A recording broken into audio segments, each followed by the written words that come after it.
Hemos estado sosteniendo varias charlas con diferentes sectores acerca de este documental, Me dicen el Potro, la historia de un joven de Guanajuato que es acusado de un delito que se cometió en San Luis Potosí, que es trasladado hasta el Cepreso número 1 de la pila, que enfrenta 2 años tras las rejas por un delito que no cometió, para después de muchos esfuerzos conseguir su libertad sin mayor disculpa, sin mayor reparación del daño, y quien ahora pues trata de reconstruir su vida.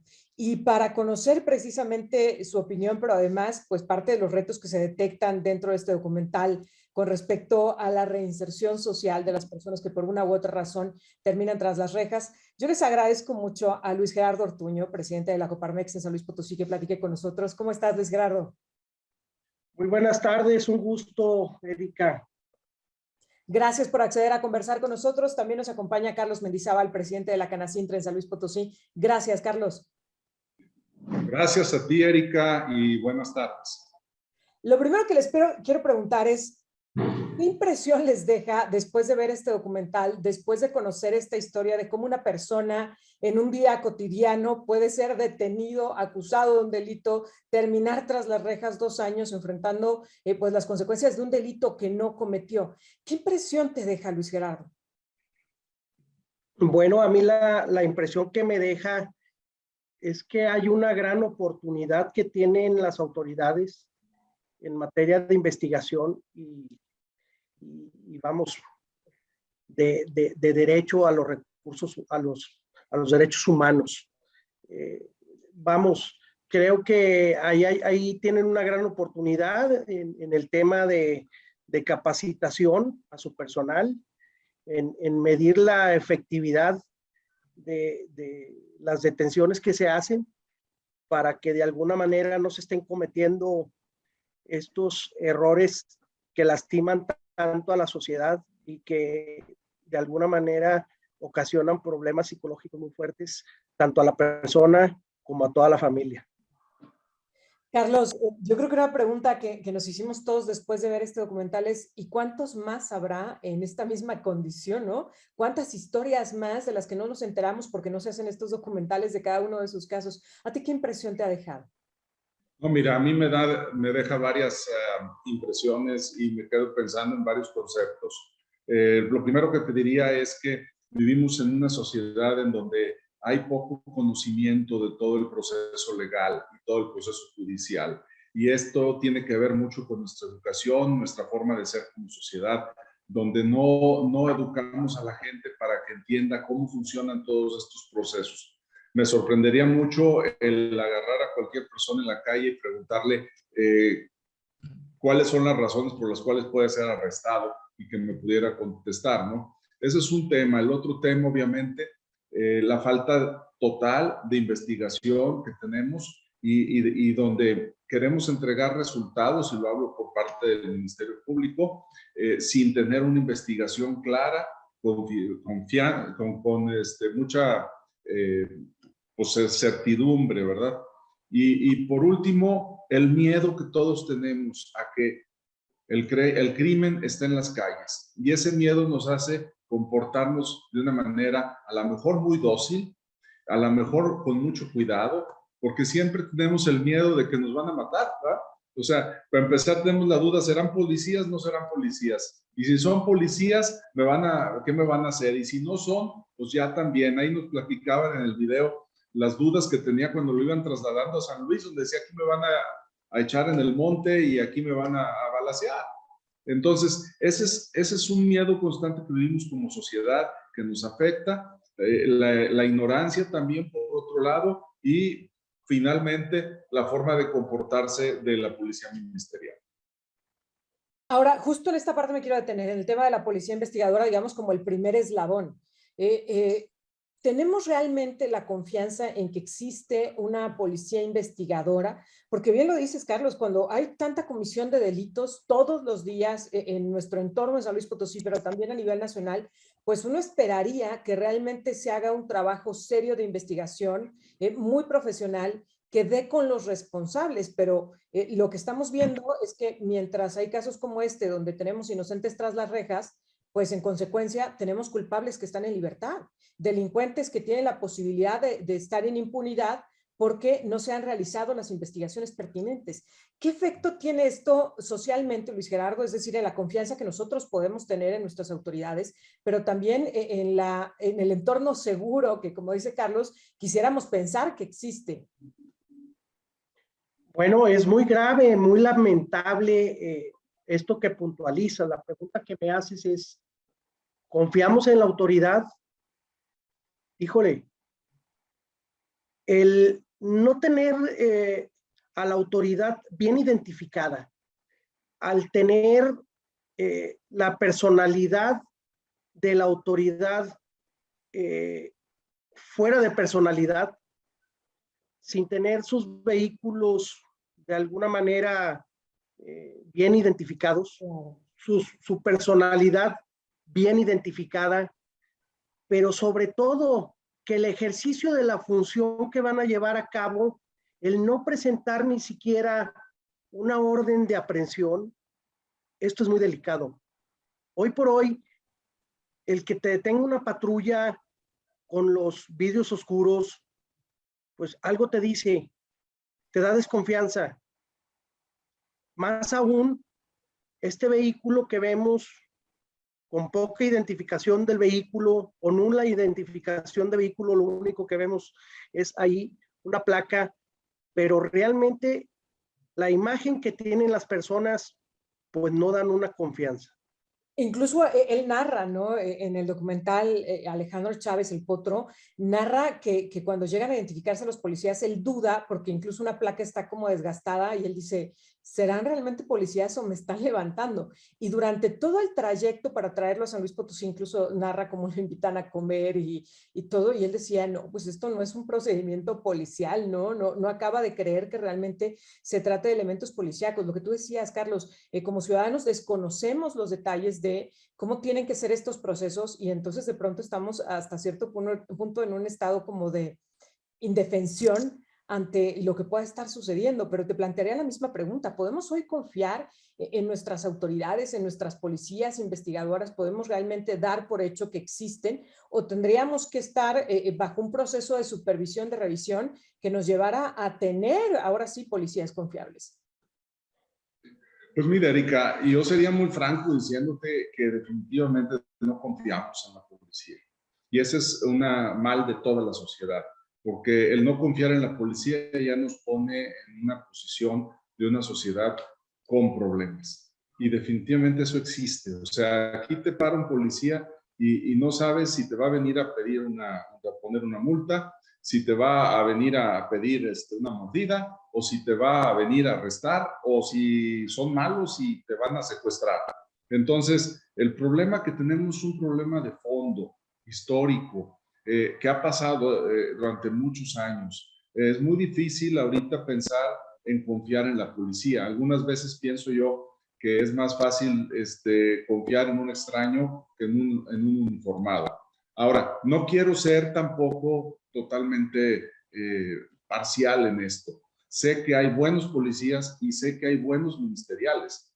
El problema es el que los encuentres. Y ahí es donde hay una palabra que a mí me gusta mucho que se llama justicia selectiva. Y la justicia selectiva es la que se hace a quien conviene hacer. Y desafortunadamente nuestros policías ministeriales están sobrepasados de trabajo y no terminan bien muchas investigaciones. Y quiero ser específico, no digo que todos, ¿sí?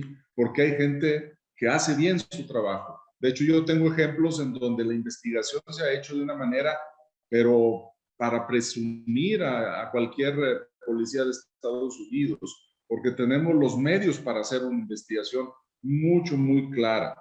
El problema es que eso no se hace con todo el mundo, ¿sí? Eso se hace cuando se tiene una necesidad de hacer, cuando tienes una forma de poder presionar a la policía. Y en el caso que vemos aquí del Potro, definitivamente él es un ser indefenso, totalmente indefenso.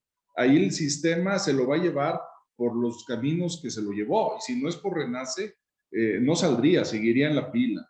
Entonces, definitivamente hay cambios muy importantes que tenemos que hacer ahí. Ahora, justo esta parte que mencionas, el sistema, Luis Gerardo, es que no falla solo la policía investigadora, y luego todos los eslabones en la cadena, ¿no? El Ministerio Público, la Defensoría de Oficio, el juez. Es como si en este caso lo que nos mostrara es cómo falla todo el sistema por completo, porque un error que pudo haber cometido un policía de investigación no es detectado a lo largo de todo el proceso y tan no es detectado que termina pasando 2 años tras las rejas. Una de las grandes promesas de este nuevo sistema penal acusatorio es que vamos a tener policía de investigación, que se iba a despresurizar la carga laboral para todos los involucrados y que entonces íbamos a tener procedimientos mucho más ágiles, mucho más efectivos, mucho más eficientes, pero que además se iba a incluir este concepto de la reparación del daño y mecanismos como de mediación para tratar de evitar que todos los temas se concentraran, todos los casos se concentraran en las mismas instancias.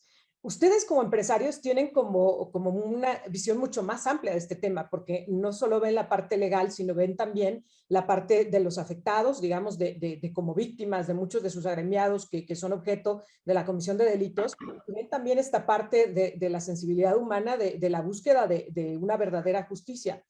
Este sistema, este nuevo sistema penal acusatorio, Luis Gerardo, a ustedes los está dejando, insisto, como parte de la sociedad, como empresarios, como representantes de muchas de estas víctimas, de personas que han sido atacadas por la comisión de delitos, los deja satisfechos. ¿Se ha cumplido el objetivo? ¿Ven que realmente haya existido un cambio de antes del sistema penal acusatorio a ahora?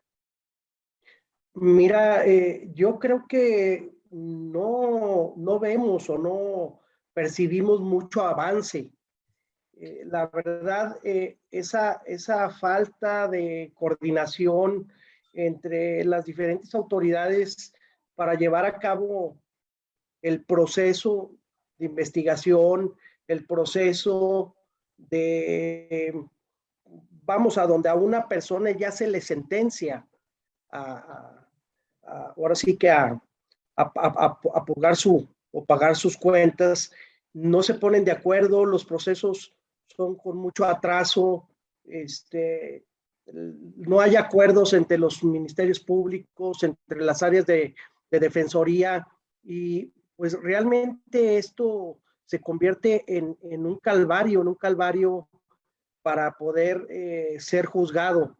Y esto es muy lamentable porque, pues obviamente, si eres una persona de nulos o escasos recursos, pues difícilmente podrás salir de una falsa acusación.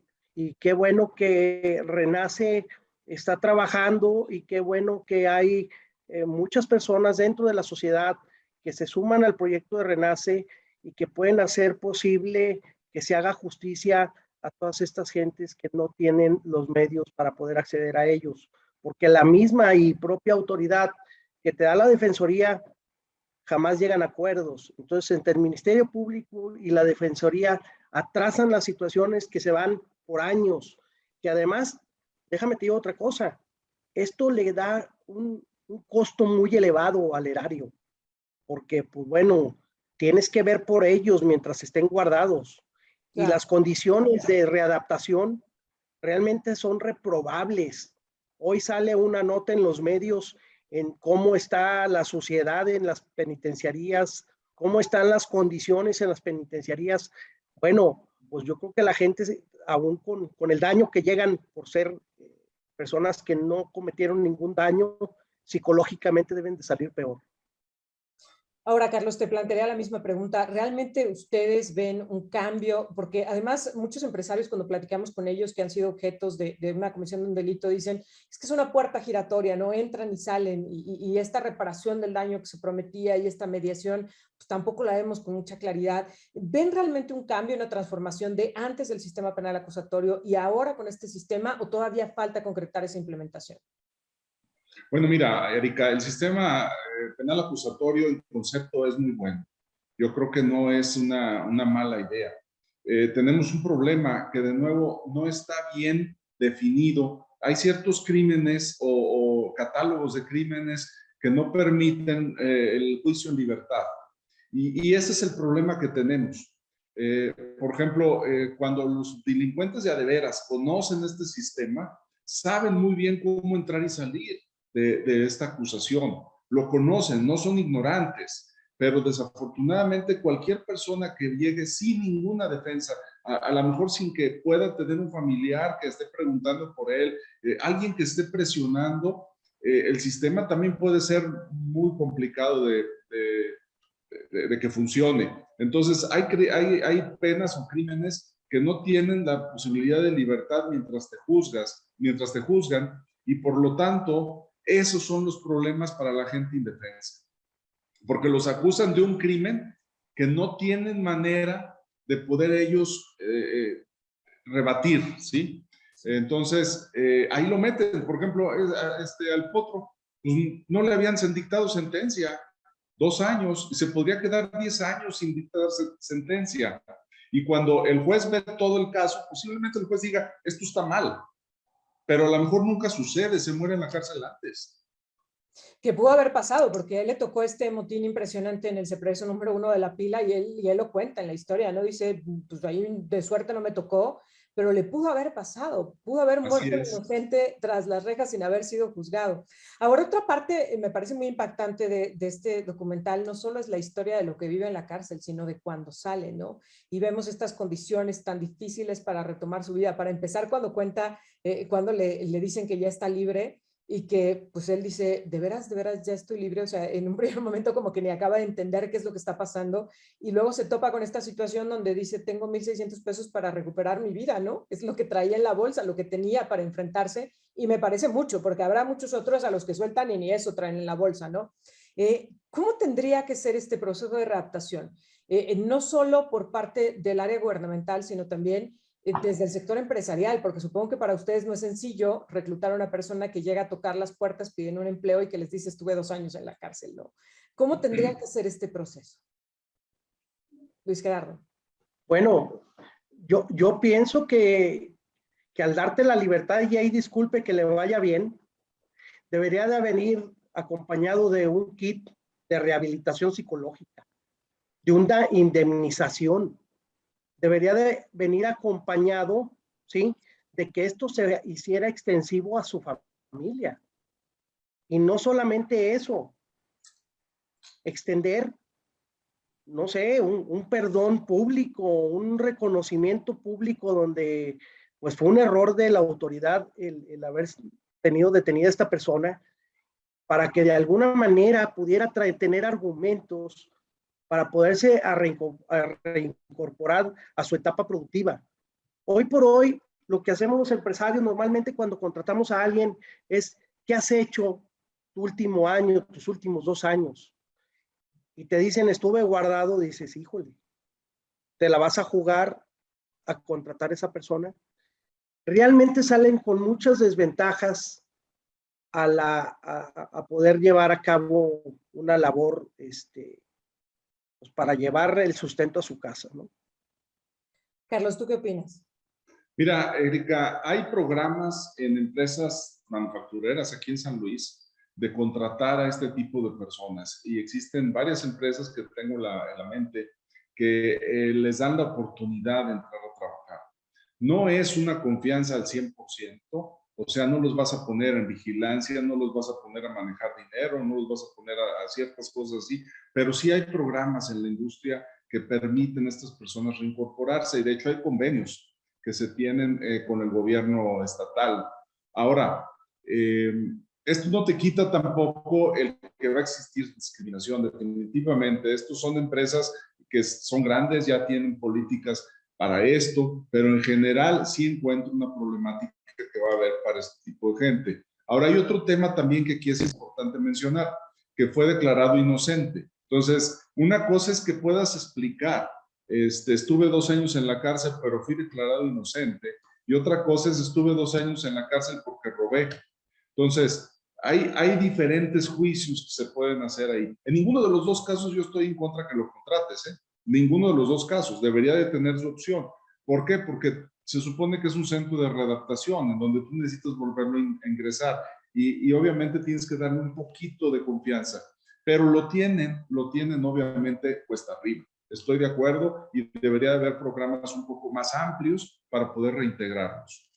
Ahora, creo que no es solo un tema de voluntad por parte de los empresarios. A mí me preocupa también la parte de habilidades, de desarrollo de habilidades. Una persona que lleva 2 años alejado de la vida productiva, pues nada más pensemos en todo lo que ha pasado en avances tecnológicos, etcétera, de procedimientos al interior de las empresas en estos 2 últimos años. Tendría que haber un esfuerzo también al interior del sistema penitenciario de readaptación social. Yo sé que me van a decir si hay algunas empresas instaladas que los emplean, pero tendría que ser mucho más amplia esta capacitación para evitar que sea tiempo perdido y poder garantizar esta reincorporación a la vida laboral, Carlos. Sí, mira, Erika, debería de haber esto, más programas definitivamente, ya hay una propuesta, existe una propuesta para poderlos ayudar, pero algo que quiero ahí comentar es que durante su estancia en la cárcel, en la pila o en el cerezo, existen posibilidades de que ellos mismos estén aprendiendo cosas. Hay gente que ha sacado su prepa, hay gente que ha sacado algunos estudios de carrera, entonces deberíamos de fomentar más esto, porque una cosa es estoy en la cárcel por inocente o por culpable, no importa, pero debes de aprovechar ese tiempo y necesitamos en la industria mucha gente que tenga habilidades para soldar, por ejemplo, que sepa algunas cosas de estadística, que pueda manejar computadoras, en fin, hay cosas que sí tenemos todavía que hacer en los cerezos. Sé que existen, pero faltan muchas. ¿Ustedes estarían dispuestos a colaborar, digamos, en mesas de construcción de propuestas, de planes de reintegración? Es decir, ¿hay la disposición, la disponibilidad por parte de la iniciativa privada en San Luis Potosí? Sí, ya le existe, Erika, ya le existe, como bien lo comenta Carlos, incluso hay instaladas algunas empresas dentro del Cerezo y le dan chamba a los internos, incluso con remuneración. Entonces, esto de alguna manera también les ayuda desde adentro a las familias. Pero sí, como bien comenta Carlos, es importante que se desarrollen algunas otras actividades internas para que salgan también con más oportunidades. Ahora, otro de los grandes temas cuando salen de prisión, inocentes o culpables, es que ante esta falta de oportunidades, pues hay una reincidencia muy alta entre quienes han estado internos en un sistema penitenciario. ¿Ayudaría esto de lo que ya hablabas, Luis Gerardo, de buscar que exista una reparación del daño? Hay iniciativas en San Luis Potosí que están buscando eso, que haya por lo menos, en el caso de quienes son declarados inocentes, una indemnización económica que les permita pues retomar su vida en lo que consiguen chamba, en lo que sus familias se estabilizan, etcétera, y poder un poco reparar el daño causado por los errores propios del sistema. ¿Crees que esto tendría que trabajarse, que tendría que prosperar en el Congreso del Estado, Luis Gerardo? Creo que estos son de las cosas que son muy importantes, casi llegando urgentes, porque si no se trabaja en esta legislación, pues difícilmente las personas que salen, pues de alguna manera de la readaptación, pues salen con un daño patrimonial, salen con un daño psicológico y salen con una mano adelante y una atrás. Entonces, sí es importante que de ser juzgados inocentes, pues la autoridad le responda, y te digo, y que sea extensivo a su familia. Ayudaría, Carlos, también, no solo para que haya una readaptación social para las personas que han resultado inocentes, sino también un poco para meter presión en el sistema. Es decir, que al implicar un gasto para el Estado, pues por lo menos se revise, motive una revisión de cómo se están llevando a cabo los procesos. Sí, Erika, sí. Mira, te quería comentar, ahorita en San Luis, en el gobierno del Estado, hay muchas iniciativas a ese respecto. Y yo creo que algo se va a hacer. Hay que tener en cuenta que desafortunadamente también en muchos casos los cerezos son universidades del crimen, en donde los malos que están dentro pues agarran a los inocentes y de hecho saliendo del cerezo a los que están más fregados. Ahorita veíamos ahí pues Alejandro, ¿verdad? Que salía con 1,600 pesos. Imagínate a alguien que sale con 0 pesos y está ahí afuera una camioneta contratándolos para que sean parte del crimen y les ofrecen dinero para que se vayan a trabajar con ellos. Pues entonces también se van para allá. Entonces necesitamos tener dentro del cerezo una forma de poder decirles, tú vas a salir y mira, aquí está ya una opción para ti. Y aquí tienes algo de indemnización si fuiste declarado inocente. También, o sea, no le podemos dar a todos. Y esto tiene que ver también con yo digo, una retroalimentación al Ministerio Público, porque si un cuate está ahí acusado durante 2 años y es inocente, debería haber también una retroalimentación a las personas que lo metieron a la cárcel tan fácil, ¿no? Sí, a todos los que participaron, ¿no? Insisto, a todos los que formaron parte de un error tan fuerte que está marcando hoy la vida de una persona, insisto, que es de la que nos enteramos, pero que siempre queda esta duda de cuántos más habrá en esta condición. Yo les quiero agradecer mucho que nos hayan permitido analizar un poco más este tema y sobre todo hablar de los efectos que deben de quedar, que no sea solo una historia o una anécdota más de lo que resultó en la Procuración e Impartición de Justicia en San Luis Potosí, sino que realmente la historia, lo que tuvo que vivir Alejandro el Potro, incluso él lo dice en una parte del documental, pues sirva de algo, ¿no? Creo que también para una persona que ha perdido 2 años de su vida tras las rejas, que ha perdido a su familia por un error de un sistema, pues lo que le queda de consuelo es pensar que habrá de servir para algo. Y ojalá veamos que efectivamente tiene un efecto, una consecuencia en San Luis Potosí. Les agradezco mucho. Carlos Mendizábal, muchas gracias. De nada, Erika, gracias a ti y también es un gusto tener aquí a Huicho. Gracias, Luis Gerardo. Dele. Muchísimas gracias, Erika. Igual, un saludo, Carlos. Un saludo. Hasta luego. Muchas gracias.